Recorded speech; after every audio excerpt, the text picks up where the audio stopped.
I don't believe that you have to put a moratorium on the shellfish or the salmon farming. Actually, the shellfish industry is a very successful and world-renowned shellfish industry up with our clams and oysters and everything up here on the East Coast. But for our fish farms, what we need to do is protect our environment and be able to have our jobs. In order to do that, we need to have the government invest in the transition from open net farming into the closed containment. We need to, in fact, actually from all the documentation I've read and seen, salmon is not the type of fish that really should be farmed. There are other type of fish that should be farmed. 90% of our fish farms right now in the open net are actually owned by Norwegian companies, although I know they're employing Canadian people. We can transition them into the closed containment, keep the jobs here, keep people being able to purchase farm fish if that's what you so choose, but absolutely, we must protect our wild salmon for future generations and for the planet. Thank you. James Lunny. Okay, well, when you're talking about the shellfish industry, I have to first of all state that there's a long history of shellfish aquaculture on the coast. The First Nations are quick to remind me they were the first shellfish aquaculture people going back for many millennia on the coast. We have made big investments with the Vancouver Island University in the shellfish industry, and it's a tremendous important part and a very clean contributor to economy and good jobs on the coast with the shellfish. From our perspective, the wild salmon and farm salmon operations can exist together. There can be, with proper regulation, a future for both. The whole regulation of aquaculture, fin and shell, is coming to the federal government, new regulations in place, new inspectors. And I think, in fact, the tremendous return of sockeye to the Fraser River shows that it wasn't the net pens that actually were responsible for any decline in the sockeye. It's a complicated issue, and with proper management, we think both industries can exist together and contribute to the economy on the West Coast. Thank you. Myron Jesperson. I would really hope that we could get away from asking these kinds of questions where we pit our economy against the environment. And so we say, should we risk job creation by doing something that's good for the environment? I'd like to flip it around and say, how can we find ways to have our economy that is a friend of the environment, so that everything that we do builds the environment? I think the example of the shellfish is an example of sustainable fish farming and sets the model for us. And so the question we should be asking is, how can we very, very quickly transition the fish farms from this unsustainable model that we have right now to a sustainable model? And I think there's a variety of ways they can do that. Probably closed containment is one of the main ones. But what we have to do very immediately is stop the risky experiment that we're running of having fish farms on every major migratory route and taking the chance that we're going to collapse our wild salmon or destroy our wild salmon and destroy all the jobs that are connected to our wild salmon. Thank you.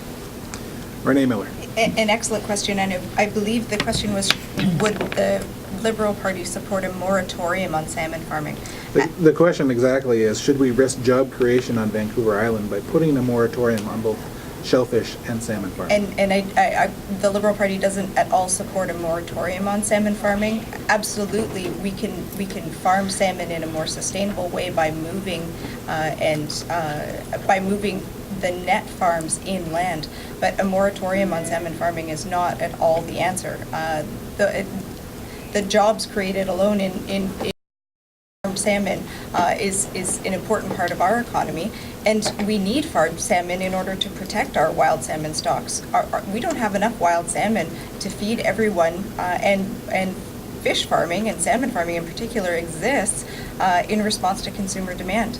We will extinct our farms, or we will extinct our wild salmon supplies if there aren't farmed salmon available for consumers.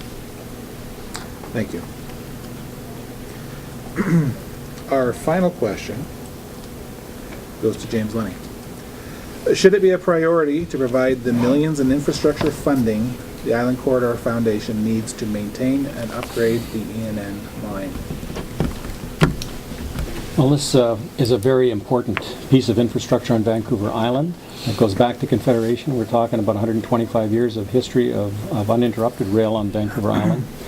When the rail was threatened a number of years ago, we saw the entire West Coast community really come together. Community leaders from one end of the rail to the other, the Association of Vancouver Island Coastal Communities, First Nations up and down the rail line. We saw here in Nanaimo major efforts to renew and save the rail station here in Nanaimo, the young professionals in Nanaimo. Qualicum, Parksville upgrades to the rail station.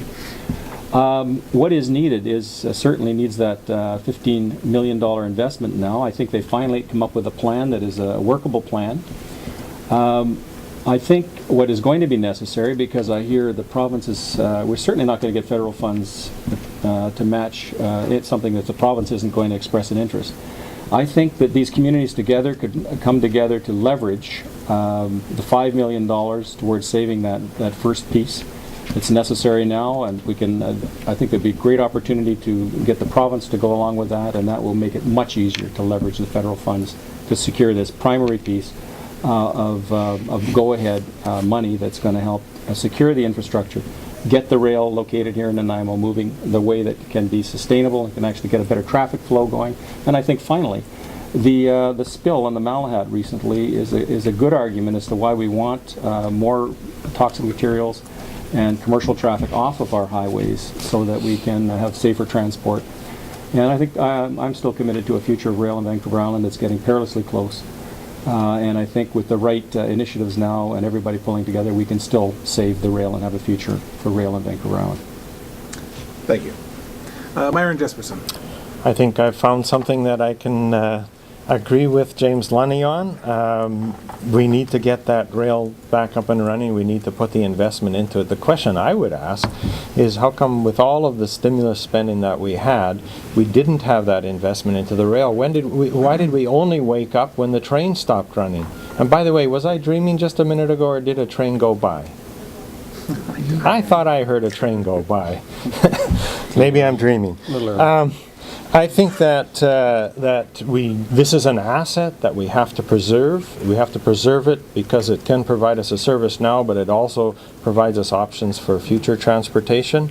We need to find a way as quickly as possible to get the line running from Victoria to Courtenay, and then as a person from Port Alberni, I want to say let's also find a way to get it running back into Port Alberni. Thank you. Renee Miller, sorry. A terrific question, and the funding for the ENN rail has been something that's been outstanding for the last 5 years. Why don't we have that money invested? I think it's convenient for our Conservative MP to say that, yes, now we need to leverage federal funds in order to make sure it happens. In fact, we've needed to leverage those federal funds for several years and nothing's been done about it. In fact, the Conservative government has instead preferred to fund an expensive overpass at McTavish at the Victoria Airport instead of investing in our ENN rail. It's wasteful spending, and it's not being accountable to what's actually needed in our riding. Thank you. Zenny Marmon. Well, I would like to say the federal government actually saved a lot of money by never investing in our own conference center downtown, which should have received a third of that amount, should have come from our federal government. And our MP was in power for the last 10 years when this was happening. So it doesn't matter whether it was Conservatives or whether it was Liberals, our MP should have made sure we were entitled to that. So since we didn't get that funding, how about we take that and do something for the whole island and take $15 million and invest in the ENN? Thank you. Thank you. That brings us to the end of our questions. So we'll go to each of you for summations now. 1 minute, please. We're doing really well on time, so let's keep it going that way. And we will start with Myron Jesperson. Well, I'm a new candidate in this riding, so it's a little hard for me always to be starting off, but I'll do what I can. As I said before, the Green Party is a party with a vision for the future. We've talked a lot about the economy here, and the Greens emphasize that we need to change our economy. We need to have an economy that is a friend of the environment, that builds the environment and doesn't degrade the environment. It's a direction that we can go, but what is lacking is the leadership to do that.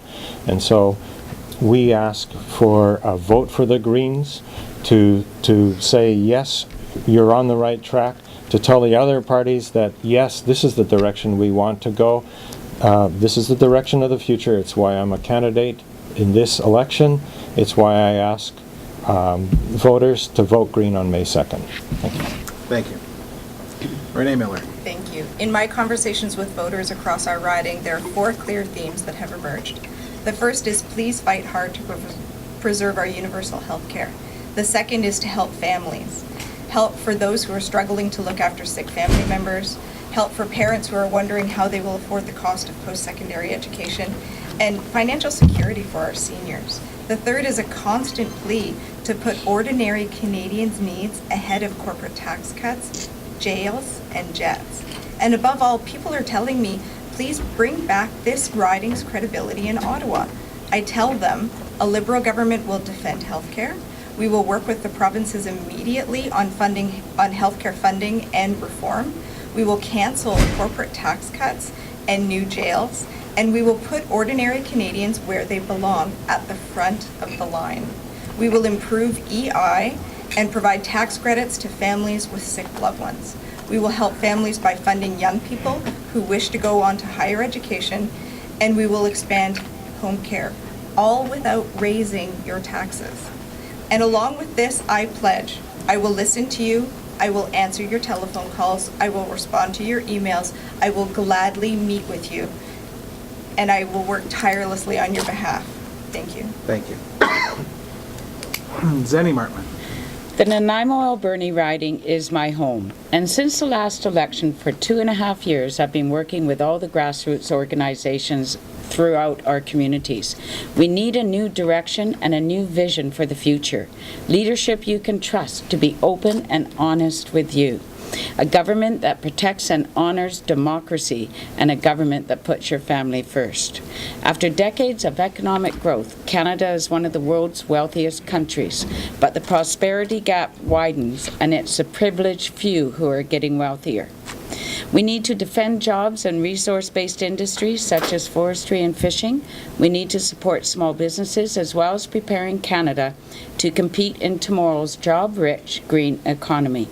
We know with climate change and for our children's future, we must move from a polluting economy to a sustainable one. There are many issues that we need to discuss, and this is a very, very important election. But I believe an MP's job is to listen and to represent you. I give my commitment to everyone that as their MP, I will be accessible, accountable, and open. And that's why on May 2nd, I'm asking for your support. Vote Zenny Martman. Vote for change. Thank you. James Lenny. You look around Nanaimo-Alberni, you'll see the results of collaboration between the federal government, the province, and local authorities.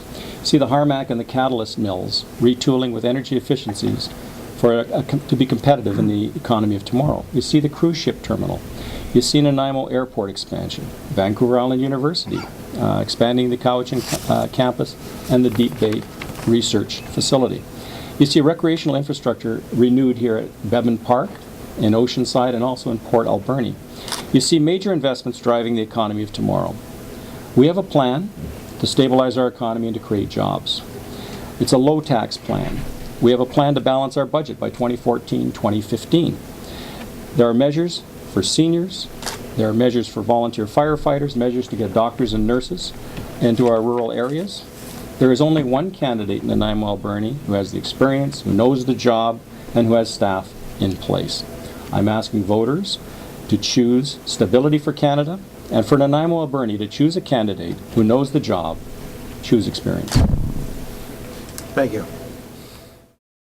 So on behalf of the editorial department, the editorial board, and everybody here at the Daily News, I'd like to thank you again for coming and taking part. Thank you. Thank you. Thank you. Yay.